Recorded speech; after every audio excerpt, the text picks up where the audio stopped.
वर्ष अकेडमी में आप लोगों का स्वागत है। आज के इस वीडियो में हम लोग घटना चक्र के लेखपाल मार्गदर्शिका बुक से पॉलिटी के चैप्टर से क्वेश्चन देखेंगे। ये वीडियो आपके आने वाले लेखपाल एग्जाम, पेट एग्जाम या यूपी SSSC द्वारा आयोजित किसी भी एग्जाम के लिए महत्वपूर्ण होंगे। आप लोग क्वेश्चन को साथ में अटेम्प्ट कीजिए और जो भी क्वेश्चन गलत हो उसको नोट कर लीजिए और तैयार कर लीजिए उसको, जिससे अगर ये क्वेश्चन एग्जाम में आए तो दोबारा गलत ना हो। चैनल को लाइक, शेयर, सब्सक्राइब कर लीजिए। तो शुरू करते हैं। तो पहला क्वेश्चन है कि संविधान सभा की प्रथम बैठक के समय अस्थायी अध्यक्ष किसे चुना गया था? इसमें चार ऑप्शन है: राजेंद्र प्रसाद, सच्चिदानंद सिन्हा, भीमराव अंबेडकर या BN राव। तो इसका आंसर है डॉक्टर सच्चिदानंद सिन्हा। भारतीय संविधान सभा की ऐतिहासिक जो प्रथम बैठक हुआ था वो 9 दिसंबर 1946 को हुआ था और इस बैठक के दौरान सभा के सबसे वरिष्ठ सदस्य वो डॉक्टर सच्चिदानंद सिन्हा थे। उन्हीं को संविधान सभा का अस्थायी अध्यक्ष चुना गया था। इसके ठीक 2 दिन बाद 11 दिसंबर 1946 को डॉक्टर राजेंद्र प्रसाद को परमानेंट अध्यक्ष उनको चुन लिया गया। तो अस्थायी अध्यक्ष सच्चिदानंद सिन्हा और स्थायी अध्यक्ष तो डॉक्टर राजेंद्र प्रसाद को चुना गया था। नेक्स्ट क्वेश्चन है कि संविधान सभा की प्रारूप समिति के अध्यक्ष कौन थे?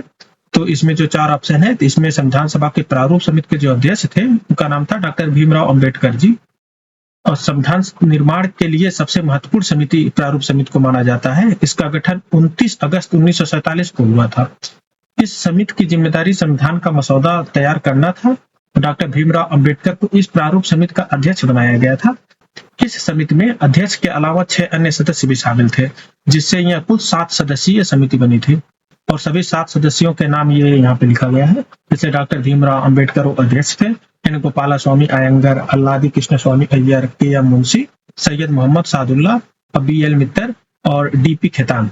यहाँ पे जो BL मित्तर है इनके स्थान पे बाद में N माधवराव नियुक्त कर दिया गया था और जो DP खेतान है इनकी मृत्यु हो जाती है तो उनकी जगह पे TT कृष्णामाचार्य आ जाते हैं। एक चीज यहाँ पे देखिएगा आप लोग कि यहाँ पे जितने भी सदस्य हैं सब कृष्ण भगवान के पर्यायवाची ही है। केवल इसमें जो भीमराव अंबेडकर हैं इनका और एक सैयद मोहम्मद सादुल्ला, इन दोनों को याद रखिए और बाकी सब कृष्ण जी के पर्यायवाची हैं। अगला क्वेश्चन है कि भारतीय संविधान को तैयार करने में कुल कितना समय लगा? तो लगा था टोटल 2 साल 11 माह 18 दिन। यहाँ पे ऑप्शन बी ये सही हो जाएगा। तो भारतीय संविधान दुनिया का सबसे विस्तृत लिखित संविधान है। भारतीय संविधान को बनकर तैयार होने में कुल 2 वर्ष 11 माह और 18 दिन का समय लगा था। इस लंबी अवधि के दौरान संविधान सभा के कुल 11 सत्र आयोजित किए गए और बैठकों का दौर 165 दिनों तक चला। अंततः 26 नवंबर 1949 को यह कार्य पूरा हुआ और संविधान को अंगीकृत किया गया। 26 नवंबर 1949 का महत्व यह था कि इसी दिन संविधान जो है अंगीकार किया गया, इसलिए हर साल 26 नवंबर को ही संविधान दिवस भी मनाया जाता है। अगला क्वेश्चन है कि भारतीय संविधान को किस तिथि को अंगीकृत, अधिनियमित और आत्मार्पित किया गया? तो यहाँ पे ये 4 ऑप्शन है, जैसे 15 अगस्त 1947 या 26 जनवरी 1950 या 26 नवंबर 1949 या 9 दिसंबर 1946। तो यहाँ पे जो 9 दिसंबर 1946 लिखा है, इस दिन तो संविधान सभा का पहला बैठक हुआ था और 15 अगस्त 1947 को तो देश स्वतंत्र हुआ था। और यहाँ पे क्वेश्चन लिखा है कि संविधान को किस तिथि को अंगीकृत, नियमित और आत्मार्पित किया गया, ये 26 नवंबर 1949 को ही किया गया था। तो इसका ऑप्शन सी ये सही है। तो संविधान निर्माण की प्रक्रिया पूरी होने के बाद 26 नवंबर 1949 को भारतीय संविधान को आधिकारिक रूप से अंगीकृत, अधिनियमित और आत्मार्पित किया गया। हालांकि संविधान पूर्ण रूप से 26 जनवरी 1950 को लागू हुआ, लेकिन नागरिकता, निर्वाचन और अंतरिम संसद से जुड़े कुछ महत्वपूर्ण उपबंध 26 नवंबर 1949 को ही तत्काल प्रभाव से लागू कर दिए गए। तो कुछ कानून जो है वो 26 नवंबर 1949 को लागू कर दिए गए थे और जो पूर्ण रूप से जो लागू हुआ वो 26 जनवरी 1950 को। अगला क्वेश्चन है कि भारतीय संविधान सभा में कुल कितनी महिला सदस्य थी? यहाँ पे ऑप्शन है 12, 15, 13 या 17। तो इसका आंसर है 15 सदस्य। भारतीय संविधान सभा में कुल 389 सदस्य थे विभाजन से पहले, जिनमें से 15 महिलाएं सदस्य थी। कुछ प्रसिद्ध महिला सदस्य जैसे सरोजिनी नायडू जी, हंसा मेहता, दुर्गाबाई देशमुख, अमृत कौर, ये सब कुछ फेमस महिला सदस्य थी। अगला क्वेश्चन है कि संविधान सभा का निर्माण किस योजना के तहत किया गया? तो यहाँ पे 4 ऑप्शन है: क्रिप्स मिशन, माउंटबेटन योजना, कैबिनेट मिशन या वेवेल योजना। तो इसका आंसर है कि कैबिनेट मिशन योजना के तहत संविधान सभा का गठन किया गया था। इस मिशन का उद्देश्य भारतीयों को सत्ता सौंपने की प्रक्रिया तय करना और संविधान निर्माण के लिए एक रूपरेखा तैयार करना था। इस योजना के तहत यह निर्धारित किया गया था कि संविधान सभा में प्रतिनिधित्व जनसंख्या के आधार पर होगा, जहां मोटे तौर पर 10 लाख की जनसंख्या पर एक प्रतिनिधि चुनने का प्रावधान रखा गया था। तो संविधान सभा का निर्माण कैबिनेट मिशन योजना के तहत किया गया था। अगला क्वेश्चन है कि भारतीय संविधान में संसदीय शासन प्रणाली किस देश के संविधान से ली गई है? तो यहाँ पे ये ब्रिटेन के संविधान से संसदीय शासन प्रणाली ली गई है। संसदीय शासन प्रणाली का मतलब है कि कार्यपालिका संसद के प्रति उत्तरदायी होती है और प्रधानमंत्री और मंत्रिपरिषद ये वास्तविक शक्ति रखते हैं। और राष्ट्रपति हो या राजा, जैसे इंडिया में राष्ट्रपति और ब्रिटेन में राजा, ये केवल औपचारिक प्रमुख होते हैं। इसके अलावा ब्रिटेन से एकल नागरिकता, द्विसदनीय प्रणाली और विधि का शासन जैसे महत्वपूर्ण प्रावधान भी भारतीय संविधान में शामिल किए गए हैं। अगला क्वेश्चन है कि मूल अधिकार और न्यायपालिका की स्वतंत्रता का प्रावधान किस देश से लिया गया है? तो ये संयुक्त राज्य अमेरिका से लिया गया है। भारतीय संविधान में मूल अधिकार, न्यायपालिका की स्वतंत्रता, ये दोनों प्रावधान संयुक्त राज्य अमेरिका के संविधान से लिया गया है। इसके अतिरिक्त अमेरिका से न्यायिक पुनरावलोकन का सिद्धांत, उपराष्ट्रपति का पद, राष्ट्रपति पर महाभियोग तथा उच्चतम व उच्च न्यायालय के न्यायाधीशों को हटाए जाने का उपबंध ग्रहण किए गए हैं। नेक्स्ट क्वेश्चन देखते हैं। राज्य के नीति निर्देशक सिद्धांत किस देश के संविधान से प्रेरित है? तो यहाँ पे ऑस्ट्रेलिया, आयरलैंड, कनाडा या दक्षिण अफ्रीका, ये 4 ऑप्शन दिए गए हैं। तो राज्य के नीति निर्देशक सिद्धांत ये आयरलैंड से प्रेरित है। इन सिद्धांतों का उद्देश्य भारत को एक कल्याणकारी राज्य बनाना है। आयरलैंड के संविधान से ही भारत ने राष्ट्रपति की निर्वाचन पद्धति और राष्ट्रपति द्वारा राज्यसभा में सदस्यों का मनोनयन जैसी व्यवस्थाएं अपनाई है। अगला क्वेश्चन है कि भारतीय संविधान में समवर्ती सूची की व्यवस्था किस देश से ली गई है? तो यहाँ पे 4 ऑप्शन दिए गए हैं, कनाडा, जर्मनी, ऑस्ट्रेलिया या अमेरिका। तो ये जो कॉन्करेंट लिस्ट है, समवर्ती सूची, ये ऑस्ट्रेलिया के संविधान से ली गई है। केंद्र और राज्यों के बीच शक्तियों के विभाजन में जो समवर्ती सूची है, एक महत्वपूर्ण हिस्सा है। यह व्यवस्था ऑस्ट्रेलिया के संविधान से ली गई है। समवर्ती सूची पे कानून राज्य और केंद्र दोनों बना सकते हैं। इसके अलावा ऑस्ट्रेलिया से संसद के दोनों सदनों की संयुक्त बैठक, उद्देशिका की भाषा, व्यापार, वाणिज्य और समागम की स्वतंत्रता जैसे प्रावधान भी भारतीय संविधान में शामिल किए गए हैं। अगला क्वेश्चन है कि भारतीय संविधान में संविधान संशोधन की प्रक्रिया किस देश से ली गई है? यहाँ पे 4 ऑप्शन दिए गए हैं, जैसे अमेरिका, दक्षिण अफ्रीका, कनाडा या जर्मनी। तो संविधान में संशोधन की प्रक्रिया ये दक्षिण अफ्रीका के संविधान से लिया गया है। यहाँ पे जो अमेरिका है, यहाँ से तो मूल अधिकार लिया गया है, और जर्मनी है, यहाँ से तो आपातकाल का प्रावधान लिया गया है। संविधान में संशोधन की प्रक्रिया दक्षिण अफ्रीका के संविधान से ली गई है। इसके अलावा दक्षिण अफ्रीका से राज्यसभा सदस्यों का निर्वाचन, यहाँ पे निर्वाचन की बात किया है, मनोनयन की बात नहीं किया है। तो राज्यसभा सदस्यों का निर्वाचन की प्रक्रिया भी अपनाई गई है दक्षिण अफ्रीका से ही। यह प्रावधान संविधान को जीवंत बनाए रखने और उसे कठोर व लचीलेपन का मिश्रण प्रदान करने में मदद करता है। और यहाँ पे जो अमेरिका लिखा है, उससे मौलिक अधिकार, न्यायपालिका, ये सब, न्यायपालिका की स्वतंत्रता, ये सब अमेरिका से ली गई है। और कनाडा से संघीय ढांचा, केंद्र को अधिक शक्ति, कनाडा से ली गई है। और जर्मनी से आपातकालीन प्रावधान लिए गए हैं। अगला क्वेश्चन है कि संविधान का कौन सा भाग मूल अधिकारों से संबंधित है? तो यहाँ पे संविधान का जो भाग 2 है, ये नागरिकता से संबंधित है, और भाग 3 जो है, ये मूल अधिकार से संबंधित है। तो भारतीय संविधान को 22 भागों में विभाजित किया गया है। इनमें से भाग 3 नागरिकों एवं कुछ मामलों में व्यक्तियों के मूल अधिकारों को समर्पित है। इस भाग के अंतर्गत आर्टिकल 12 से लेकर 35 तक शामिल है, जो नागरिकों एवं कुछ मामलों में व्यक्तियों को स्वतंत्रता, समानता और शोषण के विरुद्ध अधिकार प्रदान करते हैं। अब भाग 1 जो है, वह संघ और उसके राज्य क्षेत्र से संबंधित है। यहाँ पे भाग 1 में आर्टिकल 1 से 4 तक शामिल है। और भाग 2 नागरिकता से संबंधित है, और भाग 2 में आर्टिकल 5 से 11 तक सम्मिलित है। भाग 4 नीति निर्देशक तत्व से संबंधित है। भाग 5 संघ, भाग 6 राज्य से संबंधित है। अगला क्वेश्चन है कि संविधान के भाग 4 में किसका वर्णन किया गया है? तो संविधान के भाग 4 का ये मूल कर्तव्य से संबंधित है। इसके अंतर्गत केवल एक आर्टिकल 51 का आता है। संविधान के भाग 4 का में आर्टिकल 51 का आता है, या 51A भी बोलते हैं इसको इंग्लिश में। मूल कर्तव्यों की अवधारणा सोवियत संघ समय तत्कालीन यूएसएसआर था, उसके संविधान से प्रेरित है। यह भाग मूल संविधान में नहीं था, बल्कि इसे बाद में जोड़ा गया था। मूल कर्तव्यों को स्वर्ण सिंह समिति की सिफारिश पर बाद में इसको जोड़ा गया था 42वां संविधान संशोधन अधिनियम 1976 द्वारा। पहले शुरुआत में ये 10 कर्तव्य थे, बाद में 86वां संविधान संशोधन 2002 के द्वारा 11वां कर्तव्य भी शिक्षा के अधिकार को जोड़ दिया गया है। तो इसमें वर्तमान में 11 कर्तव्य हैं। अगला क्वेश्चन है कि संविधान के किस भाग में पंचायतों का उल्लेख है? तो यहाँ पे पंचायत की बात किया है कि संविधान के किस भाग में है, तो संविधान के भाग 9 में है। स्थानीय स्वशासन को मजबूत करने के लिए संविधान में पंचायतों का प्रावधान है। संविधान का भाग 9 विशेष रूप से पंचायतों से संबंधित है और संविधान के भाग 9 में वो आर्टिकल 243 से 243 ओ तक सम्मिलित है संविधान के भाग 9 में।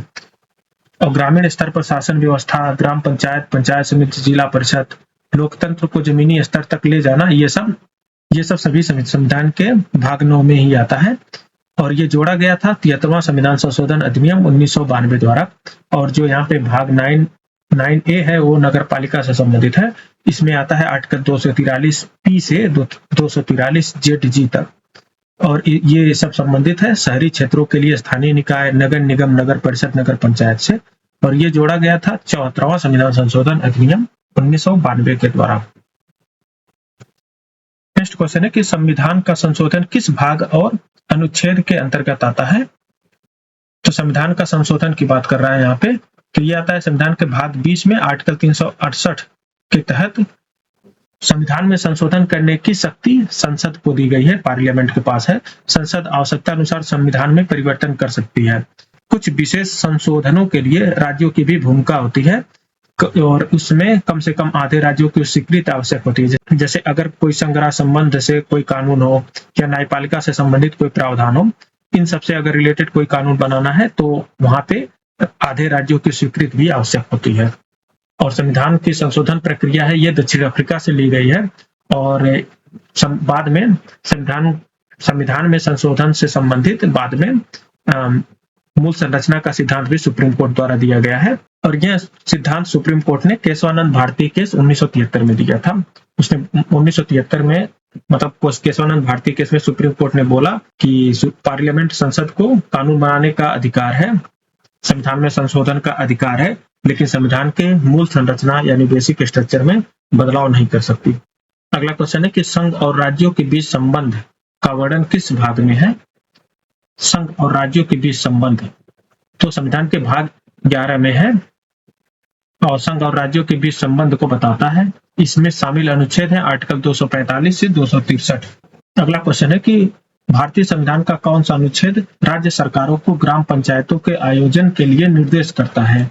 तो आर्टिकल 46, आर्टिकल 40, आर्टिकल 44 या आर्टिकल 38C। यहाँ पे जो आर्टिकल 44 है ये तो यूनिफॉर्म सिविल कोड से संबंधित है और यहाँ पे आंसर होगा इसका आर्टिकल 40। भारतीय संविधान का आर्टिकल 40 जो है वो ग्राम पंचायतों के संगठन से संबंधित है। आर्टिकल 40 का अर्थ है राज्य सरकारों को ये निर्देश दिया गया है कि वे ग्राम पंचायतों का गठन करें, उन्हें आवश्यक शक्तियां और अधिकार प्रदान करें ताकि पंचायतें स्वशासी इकाइयों के रूप में कार्य कर सके और स्थानीय स्तर पर विकास और प्रशासन संभाल सके। तो ग्राम पंचायतों के आयोजन या गठन से संबंधित आर्टिकल है वो आर्टिकल 40। अगला क्वेश्चन है कि 6 से 14 वर्ष तक की आयु के सभी बच्चों को निःशुल्क और अनिवार्य शिक्षा का अधिकार किस अनुच्छेद में वर्णित है? यहाँ पे एजुकेशन की बात की गई है। 6 से 14 वर्ष तक की आयु के सभी बच्चों को निःशुल्क और अनिवार्य शिक्षा का अधिकार, ये आर्टिकल 21A में है और ये एक तरह का मूल अधिकार में सम्मिलित है। तो संविधान के आर्टिकल 21A में 6 से 1, ठीक है, इसको आर्टिकल 21A भी बोल सकते हैं और आर्टिकल 21 का भी बोल सकते हैं। तो संविधान के आर्टिकल 21 क में 6 से 14 वर्ष तक की आयु के सभी बच्चों के लिए निःशुल्क और अनिवार्य शिक्षा के अधिकार को मौलिक अधिकार के रूप में शामिल किया गया है। यह प्रावधान बच्चों के शैक्षिक विकास को सुनिश्चित करने के लिए किया गया है। यद्यपि आर्टिकल 45 66 संविधान संशोधन के बाद में 6 वर्ष से कम आयु के बच्चे हुए प्रारंभिक बाल्यावस्था देखभाल एवं शिक्षा का प्रावधान करता है आर्टिकल 45 में, लेकिन 6 से 14 वर्ष के लिए अनिवार्य शिक्षा का मौलिक अधिकार स्पष्ट रूप से आर्टिकल 21A में ही निहित है। तो अगर ये आ जाए कि 6 से 14 वर्ष तक की आयु के, अगर उसमें लिख दिया है कि 6 से 14 वर्ष तक की आयु के ही बच्चों की बात कर रहा है तो आर्टिकल 21A में है और एक तरह से ये मूल अधिकार है, बच्चों को निःशुल्क और अनिवार्य शिक्षा देना। अगला क्वेश्चन है कि भारतीय संविधान में नागरिकों के लिए एक समान सिविल संहिता यानी यूनिफॉर्म सिविल कोड की बात कर रहा है, उसका उल्लेख किस अनुच्छेद में है? तो है आर्टिकल 44 में। भारतीय संविधान का आर्टिकल 44 समान नागरिक संहिता से संबंधित है। यह भाग 4 directive principle of state policy, मतलब राज्य के नीति निर्देशक तत्व में आता है। यूसीसी का अर्थ है कि सभी नागरिकों के लिए एक समान व्यक्तिगत कानून और धर्म के आधार पर अलग अलग कानून को समाप्त करना, विवाह, तलाक, उत्तराधिकार आदि मामलों में समान नियम बनाना। और आर्टिकल 44 की प्रकृति यह है कि यह न्यायालय द्वारा बाध्यकारी नहीं है। आर्टिकल 44 की प्रकृति यह है कि यह न्यायालय द्वारा बाध्यकारी नहीं है, केवल राज्य को यह दिशा देता है। लागू करना यह सरकार की इच्छा पर निर्भर करता है, क्योंकि यह डीपीएसपी में आता है आर्टिकल 44 राज्य के निर्देशक सिद्धांत में। तो वहां पे केवल ये मतलब वहां पे ये कोई बाध्यकारी नहीं होता है गवर्नमेंट के ऊपर कि ये करना ही है उसको, ये केवल राज्य को एक दिशा देता है। अगला क्वेश्चन है कि राष्ट्रपति पर महाभियोग चलाने की प्रक्रिया का वर्णन किस अनुच्छेद में किया गया है? तो है आर्टिकल 61 में। तो भारतीय संविधान का आर्टिकल 61 राष्ट्रपति के महाभियोग की प्रक्रिया को बताता है। यदि राष्ट्रपति संविधान का अतिक्रमण करते हैं तो संसद द्वारा इस प्रक्रिया के माध्यम से उन्हें उनके पद से हटाया जा सकता है। तो ये उसका आधार है कि संविधान का अतिक्रमण करना, अगर संविधान का अतिक्रमण कर रहा है राष्ट्रपति तो उसको हटाया जा सकता है। यह एक अर्धन्यायिक प्रक्रिया है और इसमें जो प्रक्रिया होती है उसमें प्रस्ताव किसी भी सदन में लाया जा सकता है, या तो लोकसभा में या राज्यसभा में, और उसमें कम से कम 1/4 सदस्यों का समर्थन आवश्यक है और 14 दिनों का नोटिस दिया जाता है। और संसद में विशेष बहुमत से पारित होना ये भी आवश्यक है। फिर दूसरे सदन में ये भेजा जाता है इस प्रस्ताव को, दूसरा सदन इसको जांच करता है, फिर दोनों सदनों से ये पारित होता है तो फिर राष्ट्रपति को हटा दिया जाता है। और यहाँ पे जो आर्टिकल 52 है केवल यह बताता है कि भारत का एक राष्ट्रपति होगा, और आर्टिकल 58 ये राष्ट्रपति बनने की योग्यता से संबंधित है, और आर्टिकल 72 ये राष्ट्रपति की क्षमादान शक्ति से संबंधित है। अगला क्वेश्चन है कि राष्ट्रपति द्वारा राज्यसभा में कितने सदस्यों को नामित किया जा सकता है? ये राज्यसभा में राष्ट्रपति कितने सदस्यों को नामित करते हैं उसकी बात कर रहा है, 10, 12, 22 या 9। तो इसका आंसर है कि 12 सदस्यों को राष्ट्रपति जो है राज्यसभा में मनोनीत कर सकते हैं।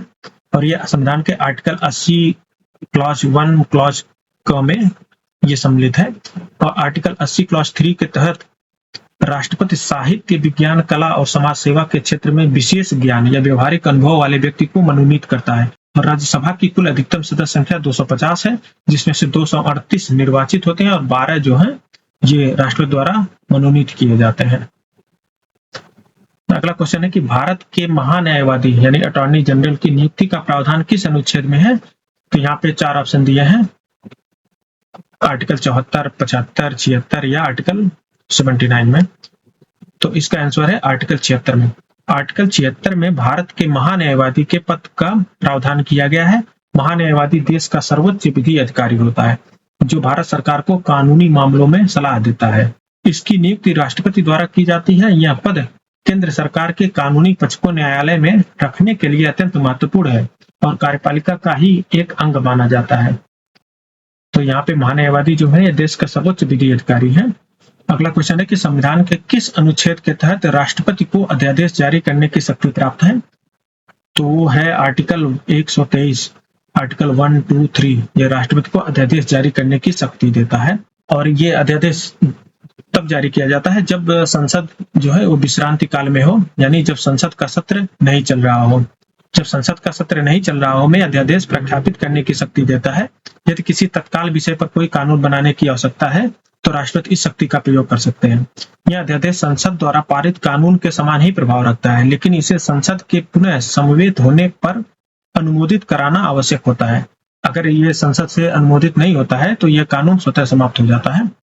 और राज्यपाल के लिए भी यही अध्यादेश की शक्ति राज्यपाल के पास भी है राज्यों में, वो आर्टिकल 213 के तहत उनके पास यही शक्ति मिली हुई है। अगला क्वेश्चन है कि राज्य में मुख्यमंत्री की नियुक्ति राज्यपाल करेगा, यह किस अनुच्छेद में वर्णित है? तो यह संविधान के आर्टिकल 164 क्लॉज 1 में स्पष्ट रूप से यह प्रावधान करता है कि मुख्यमंत्री की नियुक्ति राज्यपाल द्वारा की जाएगी और अन्य मंत्रियों की नियुक्ति राज्यपाल मुख्यमंत्री की सलाह पर करेगा। राज्यपाल सामान्यतः विधानसभा में बहुमत दल के नेता को ही मुख्यमंत्री नियुक्त करते हैं। अगर स्पष्ट बहुमत न हो किसी के पास तो राज्यपाल अपने विवेक का प्रयोग भी कर सकता है। नेक्स्ट क्वेश्चन की ग्राम सभा का उल्लेख संविधान के किस अनुच्छेद में है? आर्टिकल 243 ए, 243 बी, 243 सी या आर्टिकल 40 में। ग्राम सभा की बात कर रहा है यहाँ पे, तो वह आर्टिकल 243 ए की बात है, तो वो आर्टिकल 243 ए में सम्मिलित है। ग्राम सभा पंचायती राज व्यवस्था की प्राथमिक इकाई है जिसमें गांव की निर्वाचक नामावली में पंजीकृत सभी व्यक्ति शामिल होते हैं। यह अनुच्छेद ग्राम सभा की शक्तियों और कार्यों को राज्य विधानमंडल द्वारा निर्धारित करने की बात करता है। और जो यहाँ पे आर्टिकल 243 बी है वो पंचायतों का गठन से संबंधित है, और आर्टिकल 243 जी ये पंचायतों की शक्तियों से संबंधित है, और आर्टिकल 40 ये पंचायतों के गठन का निर्देश देता है। ये डीपीएसपी में शामिल है ये।